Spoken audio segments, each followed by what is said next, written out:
Listen, everyone's talking about artificial intelligence, about cryptocurrency, about the metaverse. They're asking me, what should I invest in? What's the next big thing? And I'm telling you right now, you're asking the wrong question. The real wealth in 2026 isn't sitting in some stock portfolio or some fancy tech startup. It's sitting right here in your head, in your hands, in your ability to learn and adapt. You want to know what keeps me up at night? It's not market crashes. It's not economic downturns. What worries me is seeing millions of people chase money instead of building value. They're busy trying to predict the next stock, the next trend, when they should be investing in something that no recession can take away from them. I'm talking about soft skills, but not the soft skills your university taught you, not the ones on some fancy resume. I'm talking about the real currency of the future. Let me be very clear. In 1999, when we started Alibaba, nobody believed in us. 18 people in my apartment. No money, no connections, no technology background. You know what we had? We had the ability to communicate a vision. We had the ability to adapt when everything went wrong. And trust me, everything went wrong. We had the ability to understand people, what they needed, what they feared, what they dreamed about. Those weren't technical skills. Those were human skills. And those human skills built a company that changed how 1 billion people do business. Today I see people spending thousands of dollars on courses about data analysis, about coding, about technical certifications. Nothing wrong with that. But here's what I know: technical skills have a shelf life. The programming language you learn today might be obsolete in 5 years. The software you master today might be replaced tomorrow. But the ability to communicate, the ability to adapt, the ability to understand human nature, that never expires. That's your real asset. That's your real wealth. So let me tell you about the 3 soft skills that will make you richer than any stock, any cryptocurrency, any investment you can make in 2026. And I'm not talking about feel minus good philosophy here. I'm talking about survival. I'm talking about the difference between thriving and becoming obsolete. First skill: emotional intelligence. Now, I know what you're thinking. Emotional intelligence? That's not investing advice. That's psychology class. Wrong, dead wrong. Let me tell you something. In the next 5 years, artificial intelligence will replace millions of jobs. That's not a prediction. AI can analyze data faster than you. It can process information better than you. It can make calculations you couldn't dream of making. But you know what AI cannot do? It cannot read a room. It cannot understand why someone is upset without them saying a word. It cannot build trust with a handshake and eye contact. Think about it this way. Imagine you're in a meeting. The numbers say one thing, but you notice your partner is hesitating. They're agreeing with everything, but their body language is screaming disagreement. A computer sees compliance. You see doubt. That difference. That's worth millions. Because the deal that looks perfect on paper and destroy you if the person across the table isn't truly committed. Emotional intelligence is your radar. It tells you what people aren't saying. And in business, in life, what people don't say is always more important than what they do say. I learned this the hard way. Early days of Alibaba, we almost went bankrupt multiple times. I remember sitting across from potential investors who told me my idea was brilliant, who said they'd definitely invest, who promised me the world, but I could see it, in their eyes, in their posture. They didn't believe. They were being polite. If I had just listened to their words, I would have wasted months chasing money that was never coming. Instead, I read their emotions and moved on quickly to find people who truly believed. That saved us. That emotional intelligence saved the company.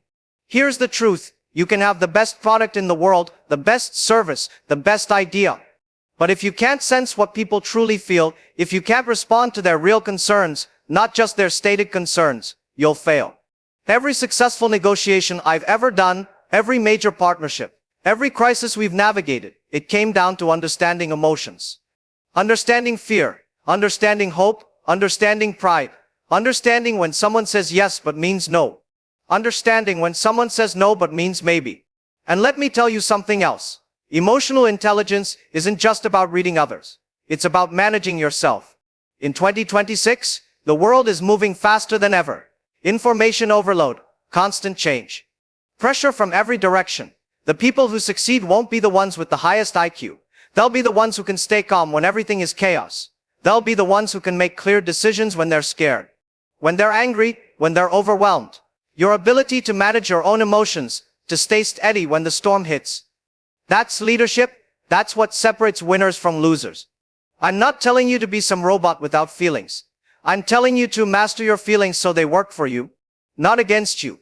When Alibaba was struggling in 2001, 2002, during the dot-com crash, I was terrified every single day, but I couldn't show that terror to my team.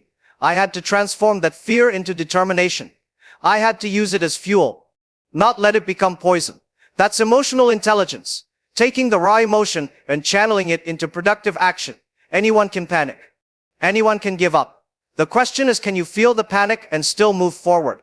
Can you acknowledge the fear and still make the right decision? That's the skill that will make you rich in 2026. Remember this, machines are getting smarter every day, but they're not getting more human. The more automated the world becomes, the more valuable human connection becomes.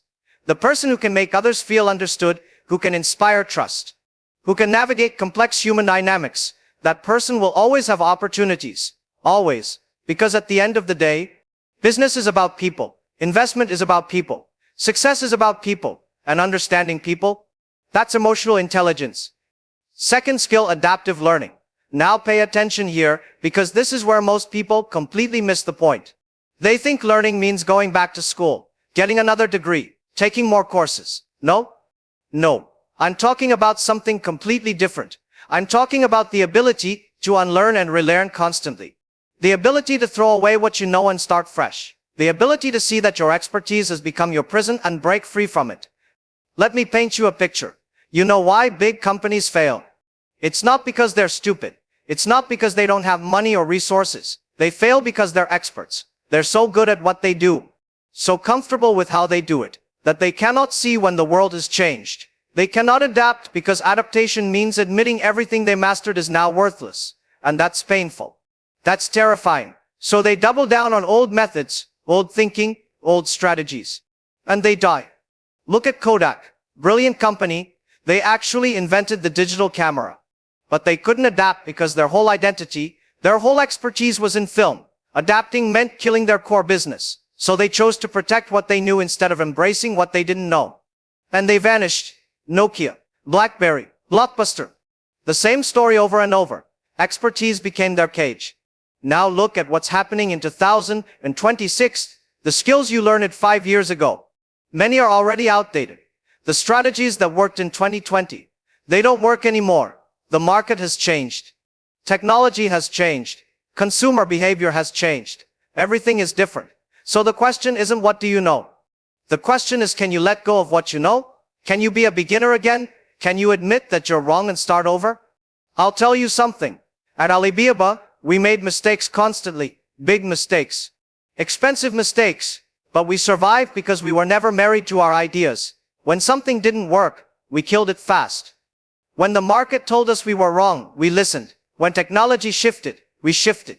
We weren't the smartest people in the room. We were the most willing to learn, the most willing to adapt, the most willing to say, okay, that approach is dead. Let's try something completely new. This is what I mean by adaptive learning. It's not about accumulating knowledge. It's about having the courage to delete knowledge, to question your assumptions, to challenge your own beliefs. Most people, they learn something once and they cling to it like a security blanket. They say, this is how things work. This is the right way. This is what the experts say. And maybe it was true. But truth has an expiration date now. What was true last year might be false this year.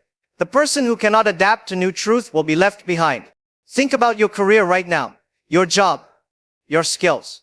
Are you still doing things the way you learned them 5 years ago, 10 years ago? Are you using the same approaches, the same tools, the same thinking? If the answer is yes, you're in danger. Because someone else, maybe younger, maybe hungrier, is learning the new way. They're not burdened by old knowledge. They're not attached to how things used to work. They're fresh. They're flexible. They're adapted to today's reality, and they will replace you. But here's the good news. Adaptive learning is a skill you can develop. It starts with humility, admitting you don't have all the answers. It continues with curiosity, always asking why, always questioning, always exploring. And it requires courage, the courage to be uncomfortable, the courage to be bad at something new, the courage to abandon your expertise and become a student again. I'm 70 years old. Well, in my 60s, but who's counting? And I'm still learning. I'm still questioning everything I think I know. Because the moment you say, I've got it all figured out, that's the moment you start dying. Your brain stops growing, your perspective stops expanding, you become rigid. And in a world that's constantly changing, rigidity is death. Here's what I want you to understand. In 2026 and beyond, your ability to learn isn't about intelligence. It's about attitude. It's about being willing to look stupid while you figure things out. It's about being okay with confusion, with uncertainty, with not knowing. The people who need to appear smart all the time, who need to have all the answers, who cannot admit ignorance, they're finished. But the people who can say, I don't know, teach me, show me, help me understand, they're going to thrive. Because they can evolve, they can transform, they can become whatever the new world requires them to be. And listen, this applies to everything, not just your job, your relationships, your health, your finances. Everything in your life requires adaptive learning. The way you raised your children 20 years ago might not work for your grandchildren today. The way you managed money in the past might not work in the current economy. The world is sending you signals constantly, new information, new possibilities, new dangers. Are you receiving those signals, or are you filtering them out because they contradict what you already believe? Adaptive learning means staying open. It means being intellectually honest. It means testing your beliefs against reality instead of bending reality to fit your beliefs. This is hard. This is uncomfortable. But this is the only way to stay relevant. The only way to keep growing. The only way to build real wealth in a changing world. So ask yourself, what do I need to unlearn? What old belief is holding me back? What expertise has become my limitation? What new skill am I afraid to develop because I might not be good at it immediately? Those questions will tell you where you need to focus. Those questions will show you where your greatest growth opportunity lies. Don't run from them. Embrace them. Because on the other side of that discomfort is the future. Your future. Before I tell you the third skill, let me say this. If you're finding value in what I'm sharing, if this is making you think differently about your future, do me a favor. Subscribe to this channel. Hit that notification bell. Because I'm going to keep sharing these insights, these lessons I've learned from building businesses, from failing, from succeeding, from watching the world change. And trust me, you want to stay connected to this conversation. The world isn't slowing down. The more tools you have to navigate it, the better your life will be. Okay, let's continue. Third skill, systemic thinking. Now, this is the one that separates the wealthy from the really wealthy. This is the one that turns good investors into great investors. This is the skill that lets you see opportunities everyone else misses and avoid disasters everyone else walks into. What is systemic thinking? It's the ability to see the whole picture, to understand how different pieces connect, to trace cause and effect across time and space, to see the ripple effects of decisions. Most people think in straight lines. They see one problem, one solution. They see one cause, one effect. But the world doesn't work that way. The world is a web. Everything is connected to everything else. Pull one thread and 10 other things move. Let me give you an example. Right now, people are worried about interest rates. They're asking, should I invest when rates are high? Should I wait until rates go down? But that's linear thinking. That's seeing one variable in isolation. Systemic thinking asks different questions. How do interest rates affect consumer spending? How does consumer spending affect business revenue? How does business revenue affect hiring? How does hiring affect innovation? How does innovation affect future growth? You see, one decision, one change creates a cascade of effects. And if you can map that cascade, if you can predict those secondary and tertiary effects, you're not just reacting to the market, you're anticipating it. You're positioning yourself 3 steps ahead. I learned this in the toughest way possible. When we were building Alibaba, I didn't just think about creating an e-commerce platform. That was the surface. That was the obvious part. I thought about the entire ecosystem. If we succeed, what else needs to exist? We need payment systems. So we built Alipay. We need logistics. So we worked with delivery companies. We need trust between buyers and sellers. So we created rating systems and buyer protection. We need financing for small businesses. So we developed lending programs. One decision led to 10 more decisions. One solution required 20 more solutions. That's systemic thinking. Understanding that you're not building a product. You're building an ecosystem. You're building a world. Most entrepreneurs fail because they have a good idea, but they don't see the system around that idea. They think if I build a better mousetrap, the world will beat a path to my door. No, the world doesn't care about your mousetrap if they don't know it exists, if they can't afford it, if they don't trust you, if it doesn't fit into their existing habits and routines. You need distribution. You need marketing. You need pricing strategy. You need customer service. You need a feedback loop for improvements. Every single piece has to work together. Miss one piece and the whole thing collapses. Now apply this to your investments, to your career, to your life. You're thinking about taking a new job. Linear thinking asks, is the salary good? Systemic thinking asks, how will this job affect my skill development? How will it affect my network? How will it affect my family life? How will it position me for opportunities 5 years from now? How will it shape my reputation in the industry? One decision has 10 consequences. Which consequences matter most? What are the trade minus-offs? What are the hidden costs and hidden benefits? You're thinking about investing in a company. Linear thinking looks at the stock price, the earnings report, the quarterly performance. Systemic thinking looks at the industry trends, the regulatory environment, the competitive landscape, the supply chain vulnerabilities, the management team's track record, the company's culture, the technological disruptions on the horizon. You're not just buying a stock. You're buying into a complex system, and that system is nested inside larger systems. The company operates in an industry. The industry operates in an economy. The economy operates in a political and social environment. Everything affects everything. Can you see those connections? Can you map those relationships? If you can, you'll make better decisions than 99% of people out there. Here's what I've noticed. Poor people think about events. Middle-class people think about situations. Rich people think about systems. What do I mean? Poor thinking. The stock market crashed. I lost money. Middle-class thinking the stock market crashed because of interest rates and inflation. I should have diversified better.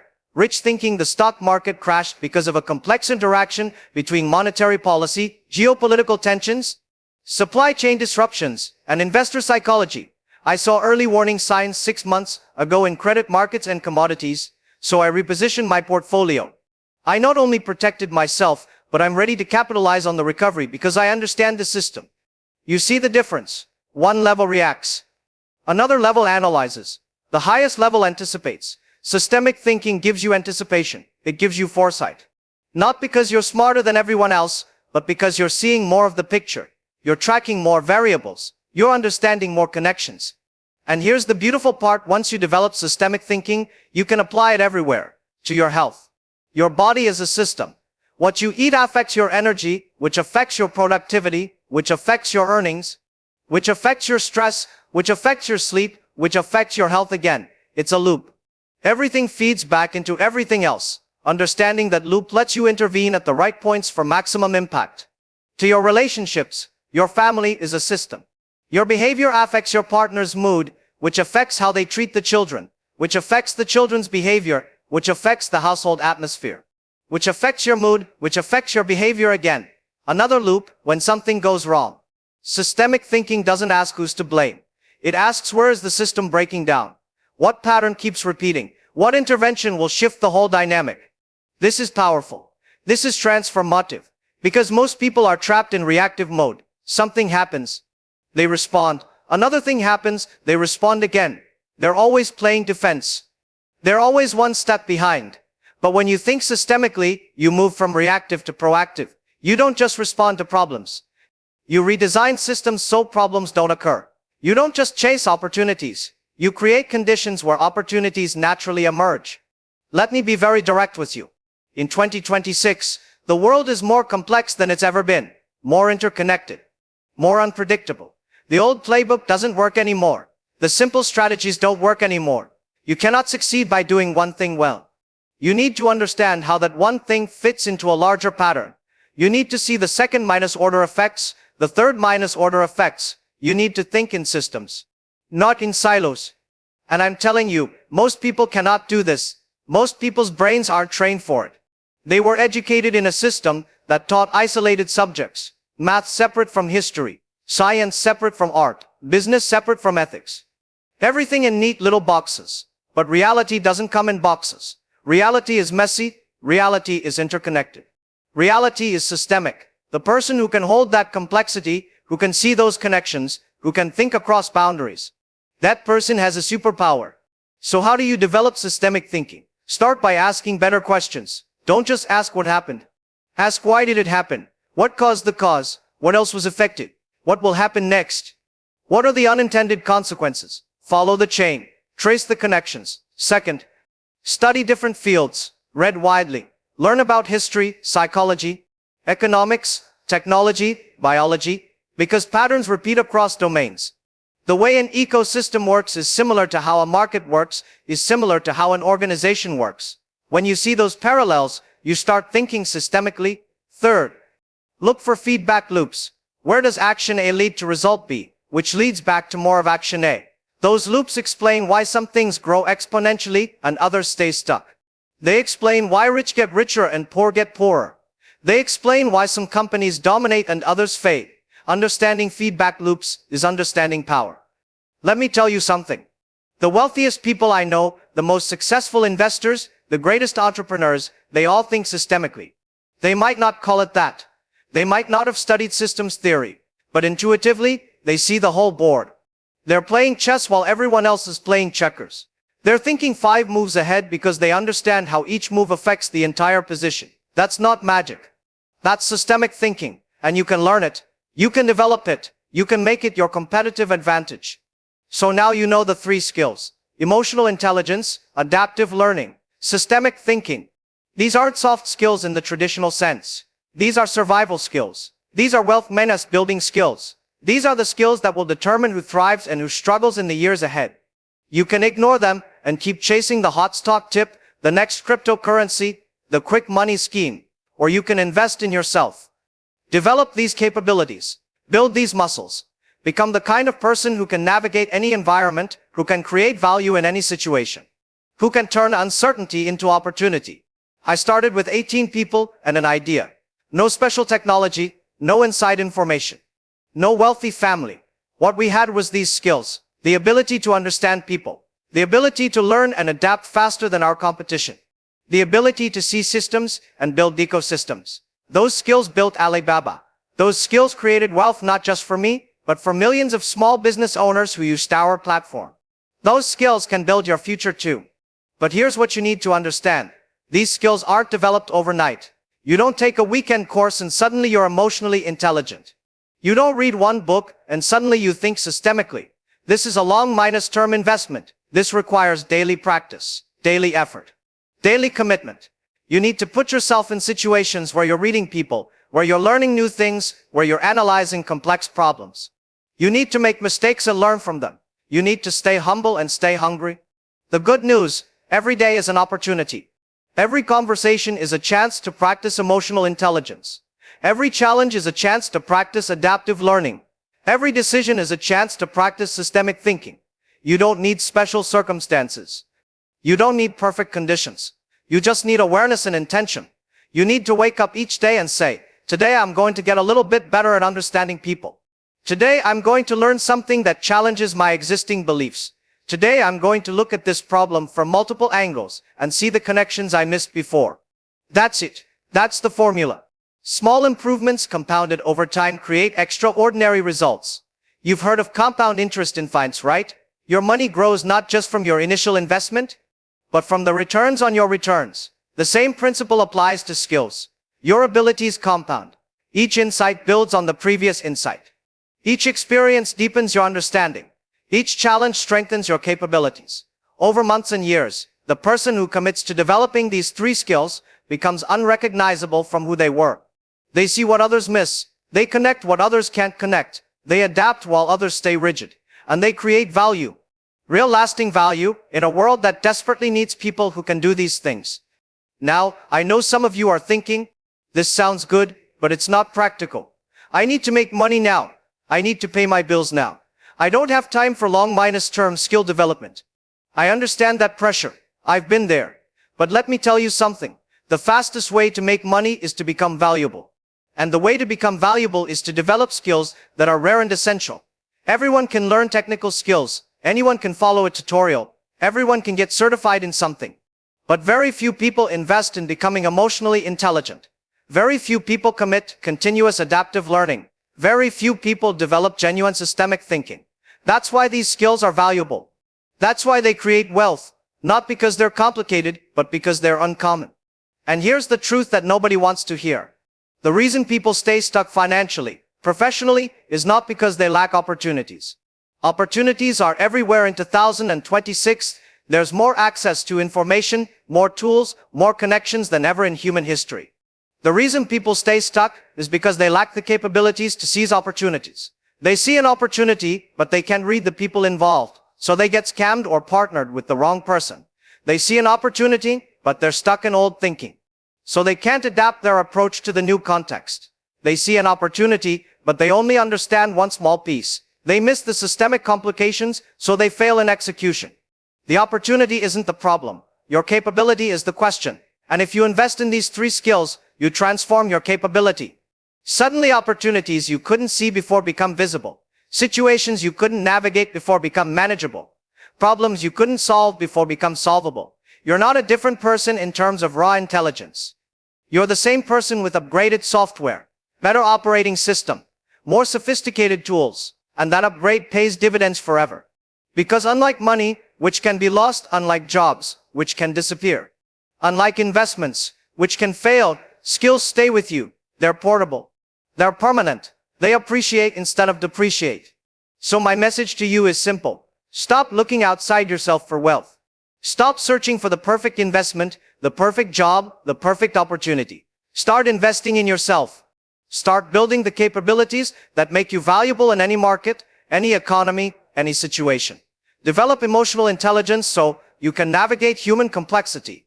Develop adaptive learning so you can thrive in constant change. Develop systemic thinking so you can see opportunities and avoid disasters. These 3 skills are your real assets. These 3 skills are your real wealth. And in 2026 and beyond, they're the difference between struggling and succeeding. The world doesn't need more people chasing money. The world needs more people creating value. And value comes from these human capabilities, from understanding, from learning, from seeing. Be that person. Invest in becoming that person.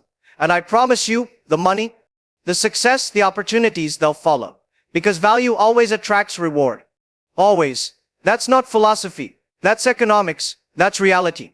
Build yourself into someone who can deliver value that others cannot, and your future is secure. That's the investment. That's the wealth. That's what 2026 is really asking from you.